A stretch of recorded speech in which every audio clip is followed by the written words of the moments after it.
Hey everybody, this is Loren Baker. Welcome to the Search Engine Journal Show. With me today, I have a special guest, Mr. Matt McGowan, General Manager and Director of Snapchat. How's it going, Matt?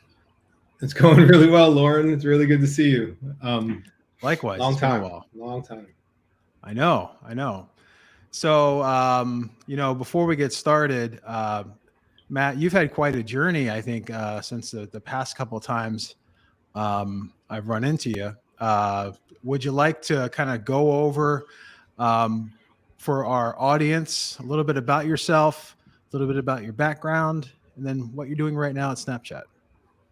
Yeah, for sure. So I think back, there was a pre-Loren, but we can throw that out. We don't need to talk about that right now. Nothing before us meeting counts. But yes, when I met you, 15 years ago, let's call Something it, like ish, that, yeah. plus or minus, I was running Incisive Media North America, which had acquired the Search Engine Strategies conference series, ClickZ or ClickZ for our Canadian and British viewers, and Search Engine Watch. So kind of like from that point and almost a decade I spent, probably 8-9 years on that front, kind of helping evangelize the search engine, marketing and optimization industries. I went from there to run to become head of strategy at Google for much of the ads business in the United States and Canada. At which point I actually left New York and I moved to Toronto for personal reasons, which is where I am now. So I left Google to partner with to run a marketing technology business at Destra that I had met while I was kind of running that Search Engine Strategies conference series. We sold that business in December of 2018. And shortly thereafter, I joined Snapchat, or Snap, I should say, which owns Snapchat as well as Spectacles and Bitmoji, which is here in Toronto with me. So a long history. That's probably the last 15 years or so, but enjoying myself and learning a lot. So yeah, very cool. Very cool and very connected, right? So you don't really talk to very many people that have almost been in every pillar of digital marketing there is and kind of move forward with that, right? So you started with publishing with ClickZ, which is, I guess it was kind of a digital marketing publication, and then Search Engine Watch in the world of SEO, paid search, then over to Google. Then I'm sorry, what was the email platform? Adestra. Yeah, so that was mostly email. Was that like a... We were primarily email, but we were a marketing automation platform. And now it's part of a larger customer experience platform within Upland Software out of Austin, Texas. It still exists, and but just more features. Let's just say it still exists with many more features. And now on the cutting edge of Snap, right? So that's cool. We had a Spectacles vending machine here at the Grove in LA, right next to the Sprinkles cupcake vending machine, and there was always a line out. I mean, when it first up, there was a line. People were really into it. You'd see them walking around. It looked a lot better than Google Glass, man. I tell you that much. Well, I have both, and a few others, to be fair. I think we're on the fourth or fifth generation with Spectacles now. Recently launched a very immersive augmented reality kind of experience. So like displaying computing on the real world. And right now we've released it to creators. So we can catch up on this later if you want, but there are creators all around the world playing with, with headwear and augmented reality. Nice. That's really cool. So yeah, we will get into that. Before we get started, I'd love to give a shout out to our sponsors today, Adzuma and SEMrush. SEMrush, thank you so much for the shirt. I'll be wearing some Adzuma gear next podcast, I believe. And you're familiar with those companies, Matt. So always want to thank our sponsors for making things possible here at SEJ and making the SEJ show possible. So thank you so much. Check out Adzuma and SEMrush, and Snap while you're at it as well. So you know what? I'm not Generation Z. I'm Generation X. I'm not Generation Z. Tell me a little bit about Snapchat, the whole. I mean, you've gone through the company and stuff, but the one thing sometimes I'll read that Snap is not necessarily a social media network. It's more of a camera company, and I've heard that a couple times. So how do you internally define Snap or Snapchat? What does your core user base look like? And what are some of the things that really differentiate Snap and Snapchat from some of the other, I guess, competitors on the market like Instagram and other TikTok, obviously, and companies like that? Yeah, all good questions. And I guess it really depends. I look at us as an extremely unique platform. There are no other platforms, no singular other platforms on the market that offer what we offer. There's other singular kind of solutions that offer a piece of what we offer, but no one super app or one app that encompasses so much like Snapchat. So we define ourselves as a camera company. The kind of little sequester there is Evan Spiegel and Bobby Murphy, our two founders. They came up with the idea of Snapchat days after Apple added these cameras to the back of a phone. So about 10 years ago. It's crazy. And them being young founders had always found a lot of value in the camera as a tool. A camera to do, we use it historically to take pictures, maybe videos. But the reality is like digital cameras can do so much more. So they kind of built Snapchat on the premise that reinventing the camera represents like our greatest opportunity to improve the way people live and communicate in progress by empowering people to express themselves, live in the moment, and kind of learn about the world, have fun together and such with the camera. So we're definitively a camera company. We've invested a ton of resources into our camera, so much so that companies like Samsung are adopting our digital camera in their phones. So exporting it through what we call Camera Kit, which is an API for the technical guys out there, to pull in all the features and functionality that we've kind of built into a singular experience within the camera. So when you open Snapchat, you open to the camera. Now that said, so we think of ourselves as a camera company. Camera first, right. If you think about kind of where we make money on advertising. 99% of our revenue is ad based.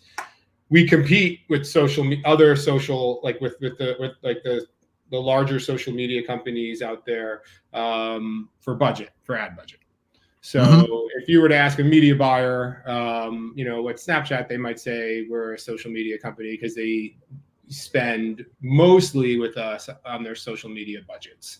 If you go back historically, it might have been innovation budgets. And obviously we're kind of like thinking ahead because we've added so much to Snapchat. We have a lot of scripted content and unscripted content. So we can get into that if you want, or we can save that for later. But we have one of the aspects of our platform is the Discover section. And in there, like we're more akin to broadcast television or an HBO or Netflix. So, while we're in the social media bucket now, I think the future, it might change a little bit. But, really depends who you ask. I don't necessarily think of us as a social media platform. I think we have social elements built into our platform, but we're very different than our peer set in the social space. Got you. That makes a lot of sense. So a media platform that also has social elements, or a creative platform that has social elements, a learning platform that has social elements. It's pretty much across the board. And I just know so many people that only use I don't want to use the word only, but they predominantly will use Snapchats for their filters or lenses, right? Yeah. At the end of the day, because all of the cool technology that's come out, and I'm really surprised that you don't have bunny ears on right now, or like antlers. We can play with that. Okay. Just saying, if you want me to be like a Smurf or something, I think I'll be just fine here. That's amazing. So here we are. Nice, Maddie Smurf. Awesome, love it. Oh wow. Okay, awesome. So that's really cool because that's highly applicable to the movie production studios, all of marketing, this and that, right? You can become a customer that's in a film, you can become a meme customer, whatever, or a character, whatever it may be. And where does the user base kind of skew from an age perspective at Snap? Great question, and I get this question all the time. So we call the Snapchat users. I hate the word user, by the way. So I like to refer to them as Snapchatters. But the just negative connotations with the word user always get me. So it sounds like a there's number more than what's that? Yeah, sounds like a number more than a person. Yeah, or something. Yeah, exactly. So there's 500 million Snapchatters, more than 500 million Snapchatters out there. We are, when you look at like demographically what they look like, we lean heavy into the like 13 to 34-year-olds. So like Gen Z or early millennial marketplace. In that cohort, we are like Piper just came out with a study yesterday. We are often considered like one of that cohort's favorite brands. Right. And in the countries that matter to us in terms of like having a large enough Snapchatter or user base, we tend to reach 85-90% of them daily.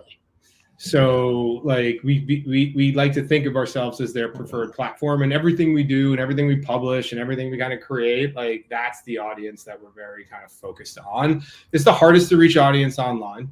They don't necessarily use the same platforms and tools that I was just thinking about that from a platform loyalty perspective as well, right? Yeah. Snap has pretty much been on top of that Snapchatters demographic since day one, right? Like we have like a 95%. I think the stat is, and I may be getting this a little bit wrong, but it's like 94-95% of people of consumers who've joined the platform at some point are still on it.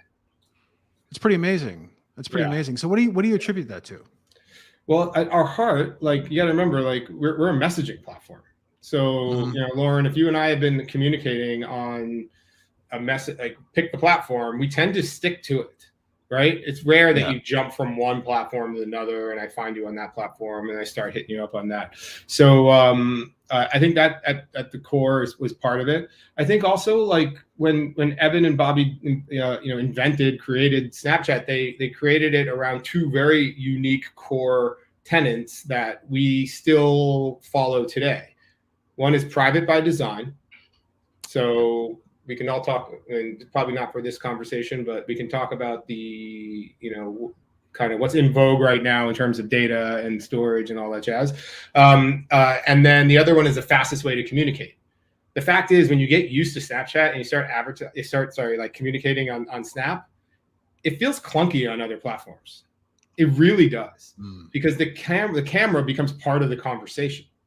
And other platforms, the camera is not as easy to access and it's definitively not as powerful. Right. And the reason things like ephemerality and the fact that like your message history doesn't kind of live forever, and the reason filters and lenses were created was because early on, pre my time here, early on, it was evident that people are hesitant to send pictures. Yeah. Because there's an emotional attachment to a picture versus like a written word. And the idea of being able to easily augment your picture with a filter or a lens, and the fact that the person sending it knows it will not live forever, but is actually gonna just like when you pass me on the street, we're crossing 14th Street, and we both say, "Oh, hey," we catch up real quick. The moment it's actually happened before. Yeah, I know. Yeah, exactly. And that happened in Chicago, actually, in the airport. Yeah. Oh, it did happen. You're right. 100%. Yeah. That was a good one. Sorry, I was running. Yeah. Wow. A few people. I also bumped into Brett Tapke in the Chicago O'Hare Airport once.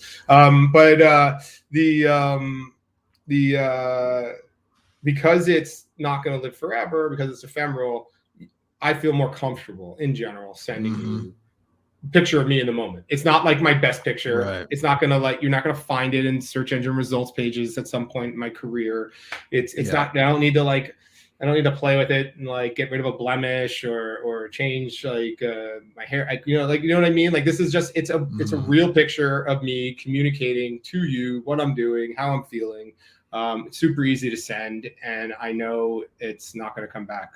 I'm not going to see it again. It's gone. Send it to you, and now it's gone. So there's a trust element that's part of that as well. And it helps make communication more seamless and more like when you get rid of those kind of barriers, you feel more comfortable being your real you. It's pretty amazing.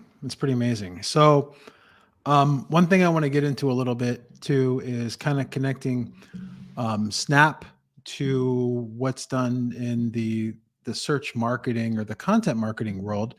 And then one thing that really came across my radar, let's see when this was published, in August, was Snapchat released a trends report on the most popular keywords that are utilized, I think, with tagging and other trends within Snap. And also, like, it looks like in addition to tagging, just some of the popular terms that are written on shared images, et cetera. And that really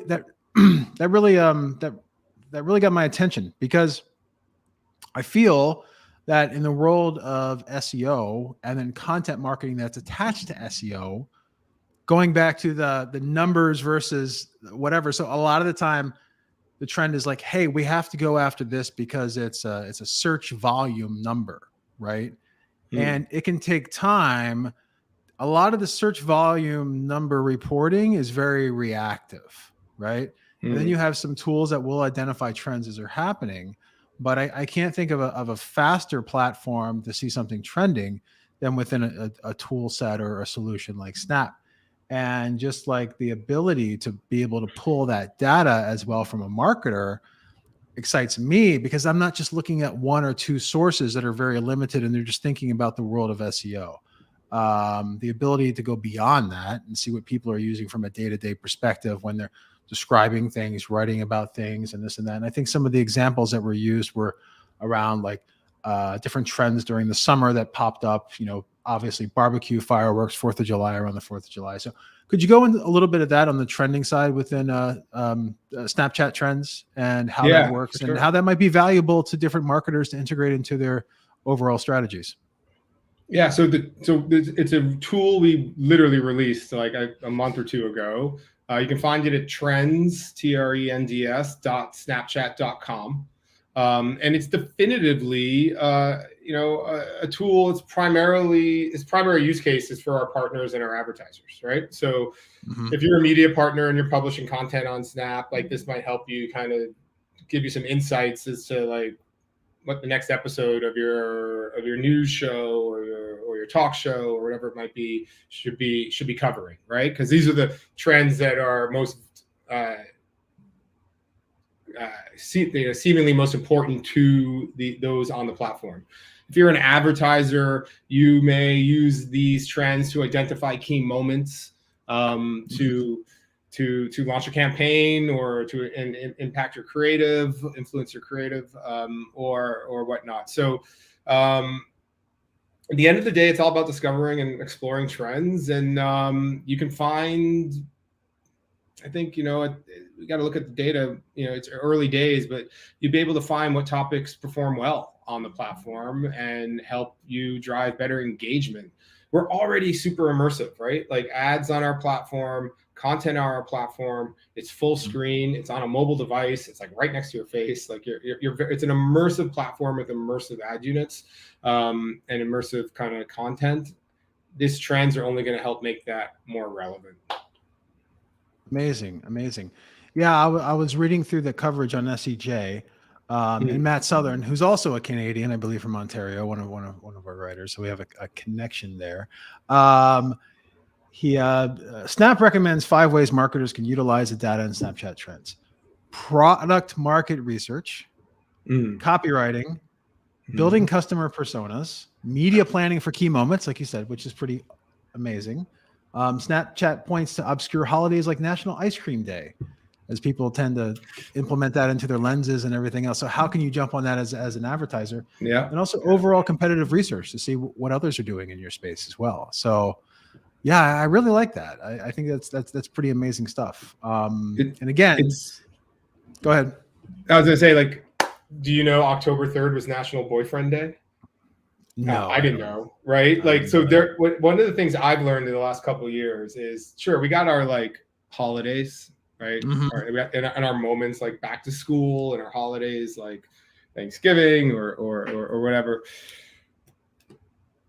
The reality is there's like a secondary layer of days, like National Ice Cream Day, that Ben and Jerry's makes a big deal about every year, that are celebrated within the Snapchat generation that vast majority of media planners and buyers don't consider, and instead they all pile on these big tentpole days and they end up paying extra for it, whereas they could probably get similar value, similar engagement around some of these secondary days. I call them secondary only because, for lack of a better word, some of them are actually bigger than the primary days. So, but the reality is there's insights in there, and I think smart planners can, find some really interesting opportunities when you kind of dig around. That's really interesting, especially from a cost savings perspective, right? So if I am Krispy Kreme or Ben and Jerry's, and I'm like, you know what? Everyone's going to probably go out for Christmas. What's a holiday that people eat donuts? I have no idea. I don't know. When Sunday. Dessert for Sunday. Yeah, Sunday. Like after you've worked out and you're gonna. But if everyone's trying to hit those limited ad spaces within that one day, the CPM is going to go through the roof. You have all of these other days of the year that you have these generations that are total. Like I realized the other day was like National Sons Day. I had no idea. I'd never heard of National Sons Day before until I saw all these. Actually, Mike Gordon walked up to me. He's like, "Dad, look, it's National Sons Day," because he was seeing on Instagram that other parents were like uploading pictures of them with their kids, and I felt so bad. Like I felt so bad. I'm like, "Oh yeah, I've been waiting to surprise you," But and then I think the day before was like National, and it's something every day, and I have noticed it more and more. Like, which is super cool. So that's a great tip. Like I googled from it. A PR perspective. Yeah, I googled it. Friday, June 3rd is National Donut Day. Awesome. There you go, there, man. I'm there. So you better believe like the Krispy Kremes of the world to be doing something around that day, and right. Hopefully it'll be on Snapchat. And then maybe there's a National Donut Hole Day and get a little bit of extra donuts. So awesome. So that's a great tip. That's a really priceless tip that you brought in there. And another thing, okay, so going back to the world of various different solutions and search is that Google Search on Conference was the other week, right? And the bulk of what Google was covering was Google Lens, which I think is kind of interesting because they have Google Lens after Snapchat has had lenses for quite a long time. I'm not going to go into that too much, but an image recognition, right? So Google has definitely come in and saying, hey, look, we're investing in this ongoing camera technology at the same time. And people might say, hey, I don't think of Google as being a camera company, Android, right? So the ability to take a picture of something, take a picture of a truck, and then Google tells you it's a 2019 F-150, right? Yep. Recognition like that. And then you remember Bill Slawski. So I had Bill Slawski on the other day, and we were talking about different patents that Google's filed with the ability through photos taken in geographic locations to identify different brands on maybe people in one location are wearing more Nike, someone else is wearing in another location more Adidas. So giving that data to advertisers at the end of the day as well, saying, hey, this brand is more popular here. You have a gap in this market, maybe invest there.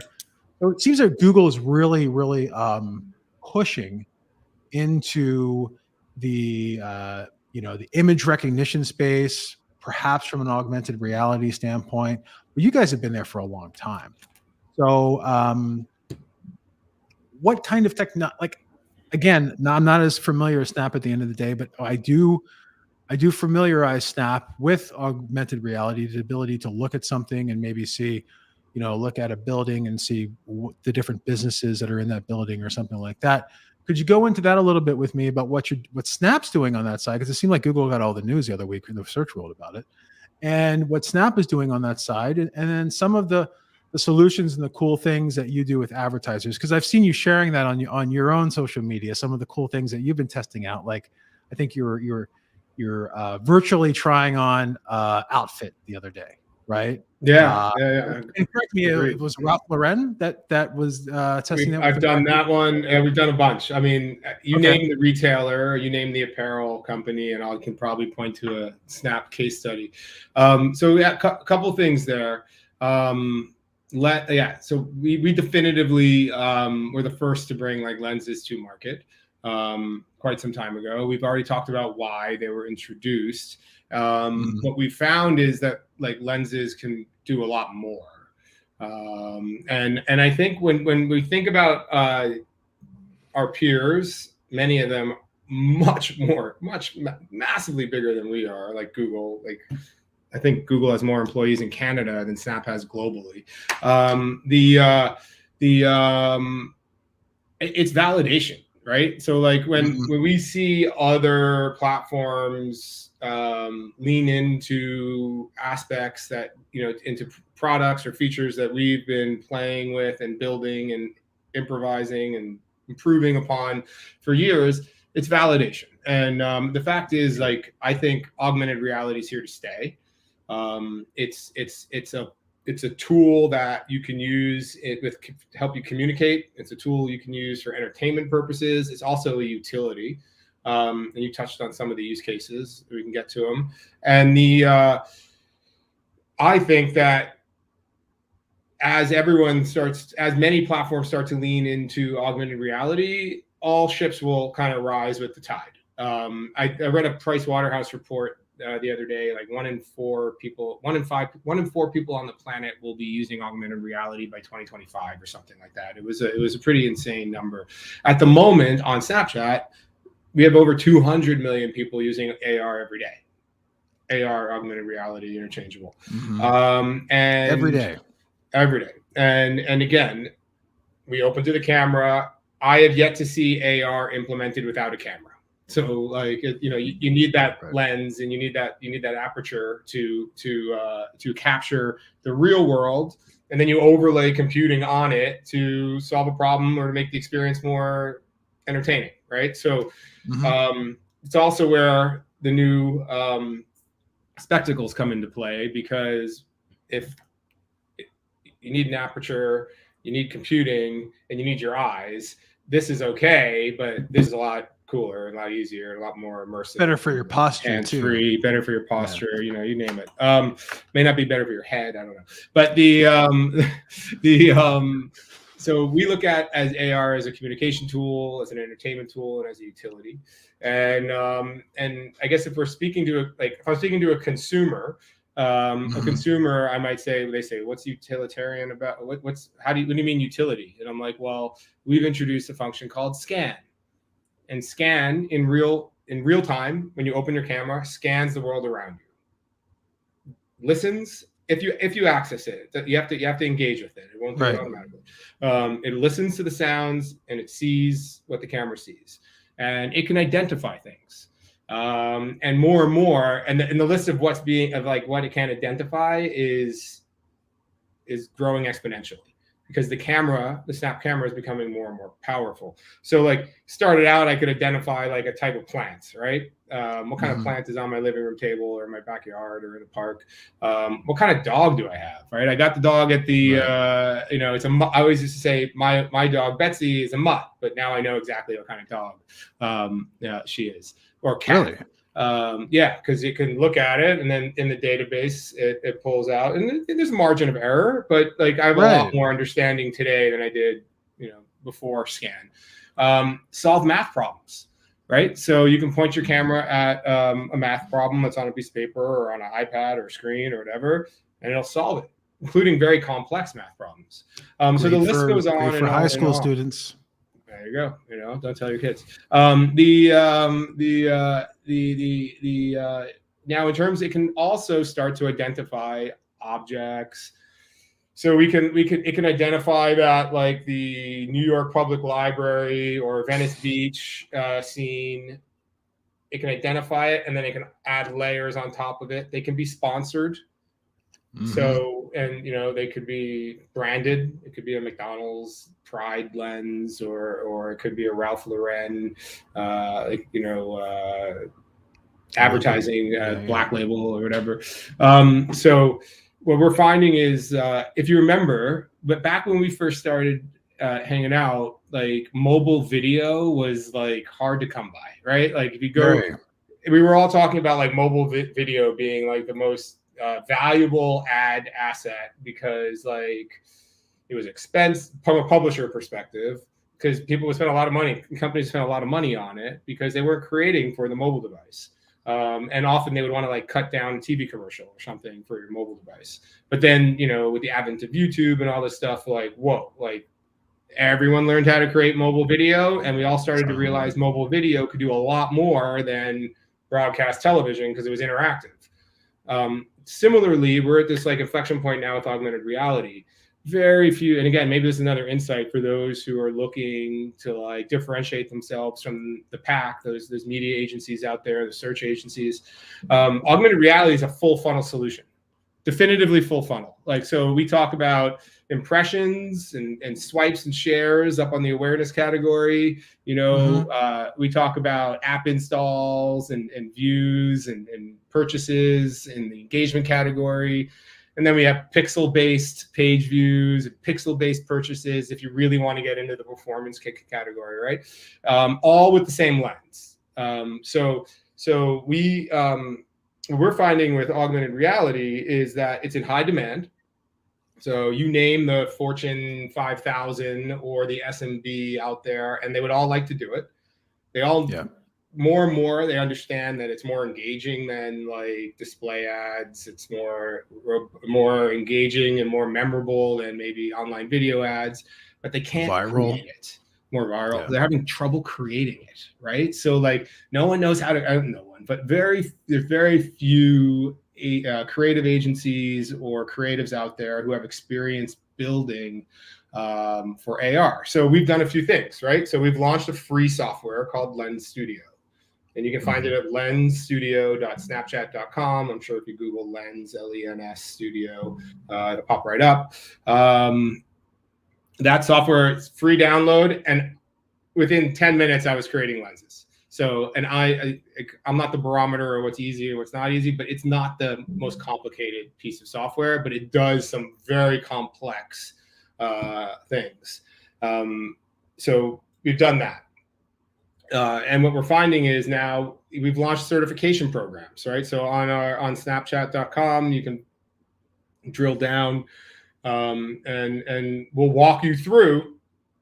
We'll certify you on Lens Studio. We'll certify you in augmented reality. You've seen this playbook before at other platforms. But what we're saying is the performance of augmented reality across the funnel, or if we still refer to funnels, I'm not sure, is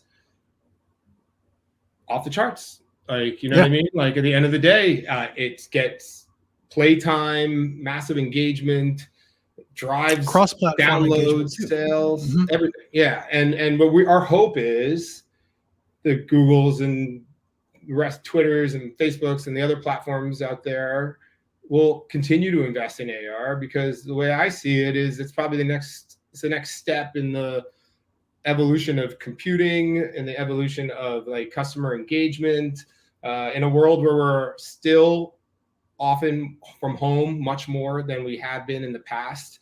It kind of connects those flat, boring websites with and the consumer in a very engaging fashion, right? I can walk into a portal and I can experience the virtual store, and I can pick the Hot Wheels off the shelves at Walmart, and then purchase it all through the lens. So and what we're seeing is like a younger, I should say, less, the younger kind of consumer out there, the Gen Z and millennial, they really prefer this stuff. And by the way, it's not just for kids, it's not just for teenagers, it's not just for, early, 20s and early 30s. Like, I have fun with it. My parents are having fun with it, and they're in their 70s. It's rather intuitive. It's interesting. And then, like you said, it's also efficient, right? So like, especially in the past year, like who wants to go to a mall anymore? You know what I mean? Like, we have a virtual mall. So along the bottom of Snap, we can drop in 8 or 9 retailer lenses, and you can have a virtual mall experience. You can hop from Adidas to Walmart to take a break at McDonald's and then move on. You know what I mean? Like, you can virtual food court. If a virtual food court, why not? I mean, you can't eat. I mean, I wouldn't recommend eating your phone, but Hey, you can get it delivered. You can get it delivered. So and we partner with all the delivery services on that front. So boom. And at the same time, I'm thinking about use cases in my head. So I'm going to throw some scenarios at you, and you tell me a Snap related use case. I have a client right now that's in the flooring space. So their struggle is that, people, you get one little tile or one little piece of wood, and you look at it and you say, that's a great color. And then you buy them all, you have them installed, and you say, oh, that didn't look like the color I had in mind. How can someone use Snapchat to have a better experience there, to make sure that the paint or the tiles or whatever that they're buying looks really good in their house, or the furniture? So it's a softball. It's a great question, but listen, point your phone at it in Snap, and theoretically the flooring company could offer consumers on Snapchat the opportunity to virtually lay it out on the floor. And we do a really good job with that with the LiDAR technology now and LiDAR technology now in these phones. We'll map it out to the floor. So we'll see the Home Depots and Lowe's of the world experiment with this stuff. Cool. And here's the big question. Here's the big one. I forgot about this one. With our try-on experiences, so apparel companies, we can size you, and you can try. So like, so you can try the patterns. So that's the biggest. Oh man, all right. I ruined it. I'm gonna shut up. That's okay. Okay, so let me set it up for you. I'm 6'5". I'm the size of a linebacker. Sometimes I wear a double X shirt. Sometimes I wear an extra large. This Semrush shirt is a large. When I pulled it out of the box, I'm like, oh my God, they sent me a large, and somehow it fits, right? Don't wash it. I don't know. In Nike, I wear a size 14 shoe, and Adidas a 15. So if I do not want to order 2 pairs of shoes at once. And I'm really sick of going to the UPS store and bringing them a bunch of boxes to send back, et cetera, et cetera. How can I use Snap to size that up to make sure what I'm buying online is going to fit me exactly? You know who else is sick of you sending back all those boxes? The retailer, because it costs them money. So, right? So I'm a retailer. You're ordering 5 different sizes. You keep one, you send the other 4 back. I may not make any money on your sale. So think about that. So we acquired a company called Fit Analytics, and we have the camera can do more than take pictures. Let's go back to that. The camera can virtually size you and virtually allow you to try on, whether it's full body. And then often in those cases, you take the camera, you lean it up against like the corner of the floor or like your couch, and you step back from it. A hat, glasses. Here's that Vancouver-based company. Clearly, they didn't ask me to do this, but since we're talking about fit, I have a big head. right? Same So here, yeah. I'm on, when I put my trucker hat on, I'm on the last one or two. The last snap. And Yeah, then it opens sometimes. Like yeah. So glasses are tough, right? They often don't hit. Mm-hmm. So using snap camera, these are like blue blocker lens glasses, because I'm on laptops and computers all day. I got it right the first time. Not only did I get the size right, which is something I've never done when I walked into a retail store to buy glasses. I'm like, nope, too small. You know how you go like, oh, not gonna fit. Now that hurts. Can we bend these? I also got the style right because I was able to size it and then swipe through styles to get one that, I don't know, I liked. Clearly, you said that's Clearly. They're in Vancouver, but Warby Parker, you name them, they're all kind of doing it these days with us. And the reality is, because we opened to the camera, virtual try-on is like an organic experience in the platform.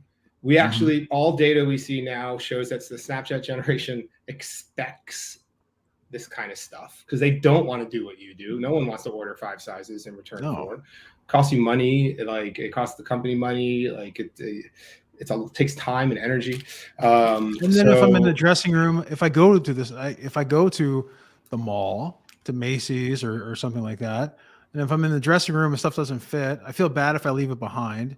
I don't want to put it back on the shelf, right? I can just can't now. You can't in this world. Oh, you can't anymore. COVID world. Now they have to clean it. They have to steam it. It's expensive. It's so expensive. Like, think about Sephora, right? Like, think about going into Sephora. I've gone in with my wife many times. She's trying on makeup. Like, what color lipstick do I want? And they have a little tester. Do you think those testers are going to be there when we get back? Probably not. But you can do it with a lens now, right? I can fire it up on a lens. The color, it matches perfectly, like my lips or my eyes or whatever. And so we see this with L'Oreal's of the world. We see this with the Estes and the retail, like, you name it. They are sports all clips, sports clips, hair places, watches, hair dye, like hair watches. Oh my, really? I mean, not everyone wants an iWatch, but I'll tell you what, those who don't, you can work, we work with watch companies all around the world, mostly in Switzerland, I feel like, so that you can buy that like watch and you get to take a look at it and before you buy it. Really on your wrist through the lens. Yeah. How is this? Yeah. Oh man. Super awesome. Shoes. That's incredible. I feel like we're in a time machine right now. We're in the future. Shoes, yeah. So listen, like, while this is all happening on Snapchat every day, it's happening. There's hundreds of millions of people like engaging with this stuff, making purchases. Back to your original question, it can't be a well-kept secret forever, right? Like, sooner or later, everyone's gonna try and offer something like this.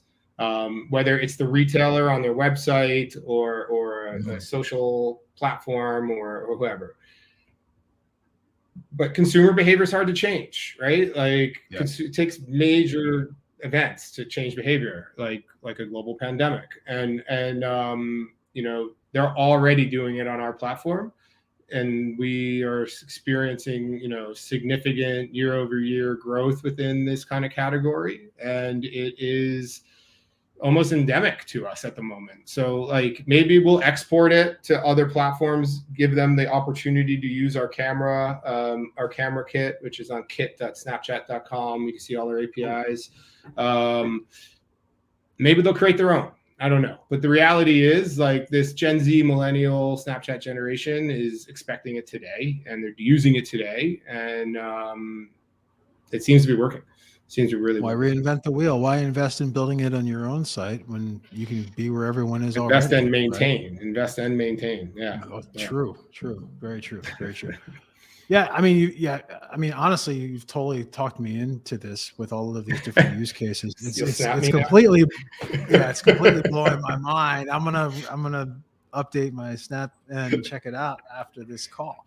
Or after this. No, it's funny. It's after this video. It's funny. Remember Fast Company? Yeah. So Fast Company named Snap the most innovative company of the year last year because of a lot of this stuff. And if you look at the long history of who their innovators are over time, like, they often are catching these trends early. And I'd say it's probably not early for AR anymore. It's probably in the second or third inning.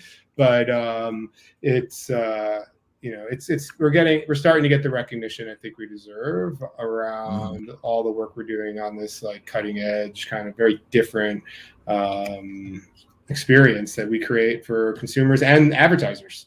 And that feels good. So speaking of advertisers and speaking of companies that would be working with Snap, you talked a bit about Lens Studio, the ability to just kind of go in and set up your own lens and everything. Now, what about companies like maybe startups, like not the Warby Parkers of the world, not the Home Depots of the world, but maybe some startups or some D2Cs that have grown substantially in the last year, but they may not have all of the same resources to go and work through a larger agency or something like that. I was reading something about a Snapchat creator marketplace that was put together. Are there solutions there for your D2Cs or growing companies to utilize on that front? And how does that marketplace work? Yeah. So there are hundreds of thousands of AR creators that have embraced Snapchat. And build lenses, and they see billions of views on their lenses, often like the good ones. And so we launched a creator marketplace. You can find it over at lensstudio.snapchat.com, one of the drop downs. And it's like a searchable database. So companies if you're a Fortune 5,000, you might have an ad agency who can help you out. But if you're a smaller business, this is a great place to go to find creators. We call them creators, not necessarily influencers, but theoretically there's parallels here, who are building AR experiences that are relevant to your business. And you'll see their work, you'll see what their interests are, you'll see where, will help connect you. And they're kind of like hired guns. And then once they create these lenses, you can upload them in and traffic them throughout the platform, or export them and use them elsewhere. Like you said, other people are creating lenses as well. So it's the marketplace, and it's what we created it to kind of bring a bit of attention to those individuals who are doing really interesting, innovative work that you may not find by going to Google. Actually, you won't, unfortunately. So it's like, we had to kind of bring it all together in our own, place. So it's, so that's happening for sure. We have very low ad minimums, to be fair. So we are definitively available to smaller businesses. There's not, I would say the biggest kind of hurdle for them getting on Snap, would be if they want to get into AR, is creating the AR, and now we've created a marketplace for that. But that said, the ads on our platform are not all AR, right? So we have our lenses and our filters, which are 2 of basically 6 categories. We have Snap ads, we have commercials, we have like dynamic ads or collection ads, and so on and so forth. So like a retailer could upload their kind of SKUs and we have templated kind of formats to make it really easy for them to just kind of get their products, in front of our audience and or services. And that all happens over at Ads Manager. So Ads Manager is our self-serve ad buying platform. And what's the URL for that? forbusiness.snapchat.com. Snapchat ads.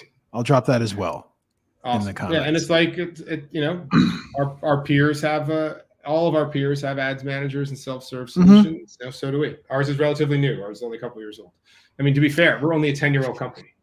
So it's amazing. It's incredible. I have a question. So maybe not on the ad side, but when I'm interacting with the companies, with a brand within Snapchat, AR, whatever it may be, and I go to purchase a product, are you then sending me over to the company's site to go through their checkout there, like in a Shopify environment or something like that, or can it be purchased directly through Snap itself without leaving the platform?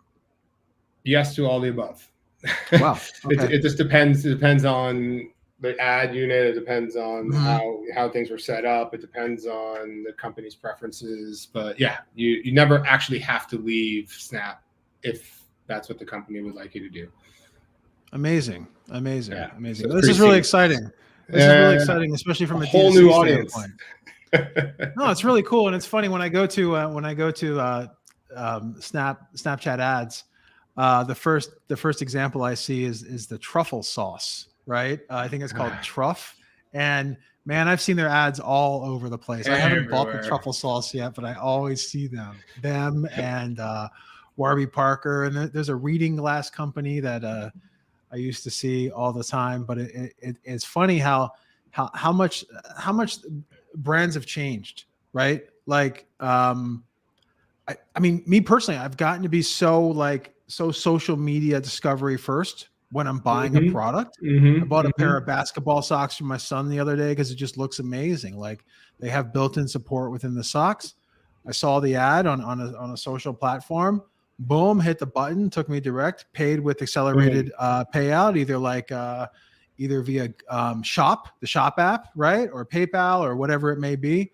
So easy. Don't even have to get up and grab my credit card anymore. It's just an amazing time. It's an amazing time to be a consumer, right? Not even just to be an advertiser or a business to get those kind of conversion numbers, but even to be a consumer, just the ease of use. And if someone's not doing that right now, they're going to be lost, right? Because I don't want to type in my credit card number.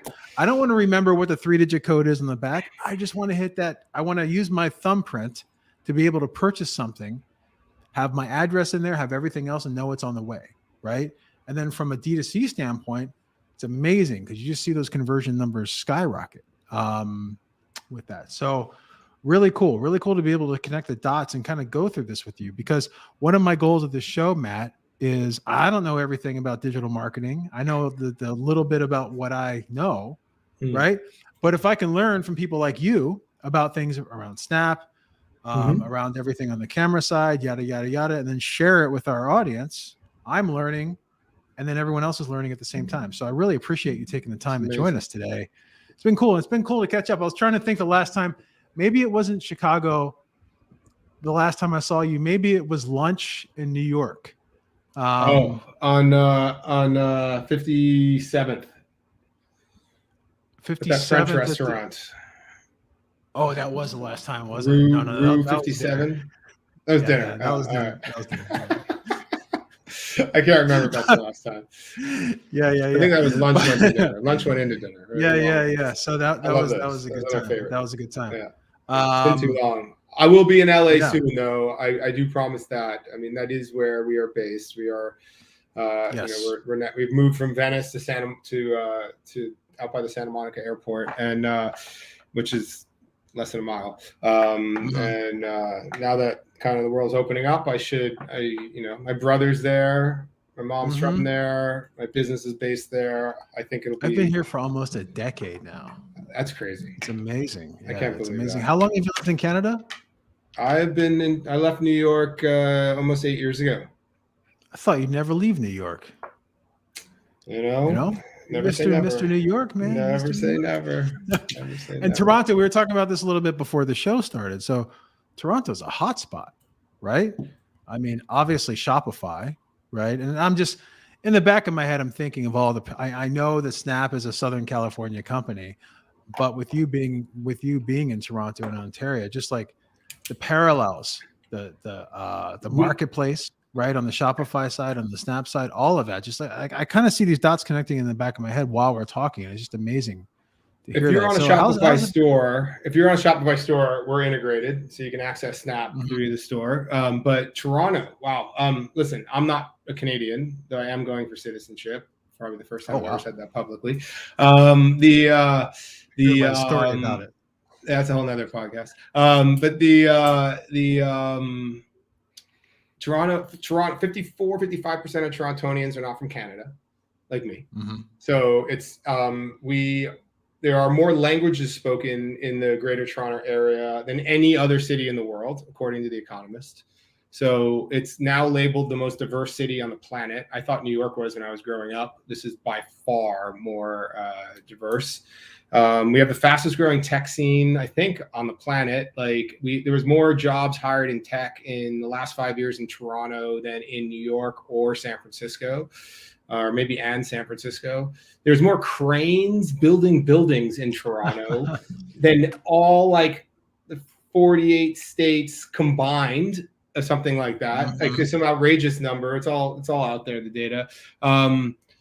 It's an amazing city. I tell you, I didn't realize I'd come up here we'll start how we ended. The only times I'd ever been in Toronto were for Search Engine Strategies or SES Toronto. And I never imagined moving up here.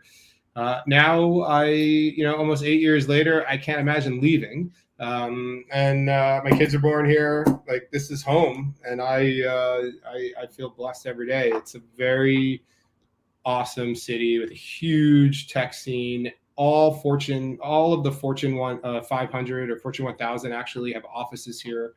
All the major platforms have offices here. We have some of the best work going on in quantum computing and AR on the planet up here. It's fun. Highly recommend everyone come visit and to drop me a note. I'd love to show them around. I've had a few guests over the years, as you can imagine, sure. And I'd love to have a few more. Excellent. Well, I'm looking forward to catching up with you in real life in the future when you're in the LA area. And I'll let you know definitely before heading up to Toronto. I've been to Montreal multiple times. Vancouver That's where my wife's once, from. But still haven't. Yeah, I love Montreal, but still haven't made it to Toronto. And you know what? My son is actually a Raptors fan. He started into basketball when Kawhi led the Raptors to the championship. Man, so great games, man. This is a basketball town.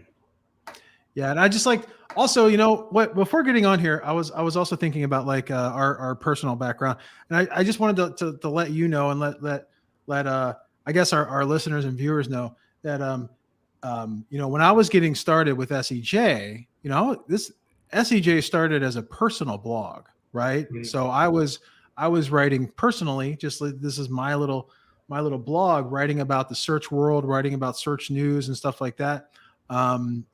When I would attend the Search Engine Strategies, I didn't really know that many people in real life.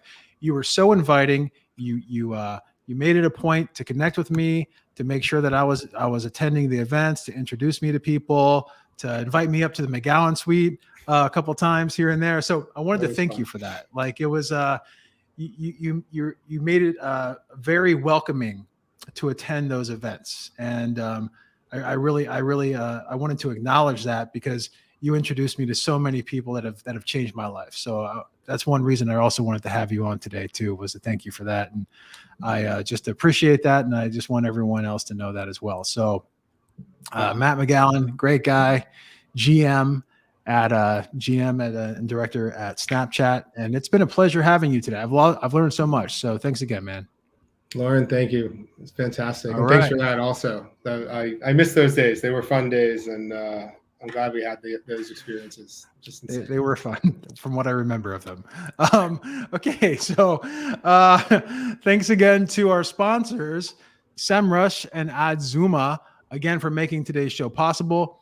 Matt, it's been a pleasure. I'm going to jump on Snap right after this, set everything up, update my account, look at all those cool things, and hopefully order a pair of jeans that fits correctly. It's not too short, and a crop top that doesn't They're on there. Awesome, man. Awesome, man. Thank you so much. Thank you to today's listeners and viewers. For those of you that have watched on YouTube, make sure you like us, subscribe, and hit that bell to make sure you're notified when we have more episodes of the Search Engine Journal Show coming your way. And also make sure that you subscribe to our podcast on iTunes, Google Play, Spotify, or wherever you may be listening. Again, Matt, it's been a pleasure. And to everyone, have a great Friday and have a great weekend. This has been Loren Baker from the Search Engine Journal Show and Matt McGowan from Snap. So goodbye. Good luck. Thank you for joining us this week on the Search Engine Journal Show. If you liked this episode, subscribe to our channel for so much more and click the notification bell so you don't miss a thing.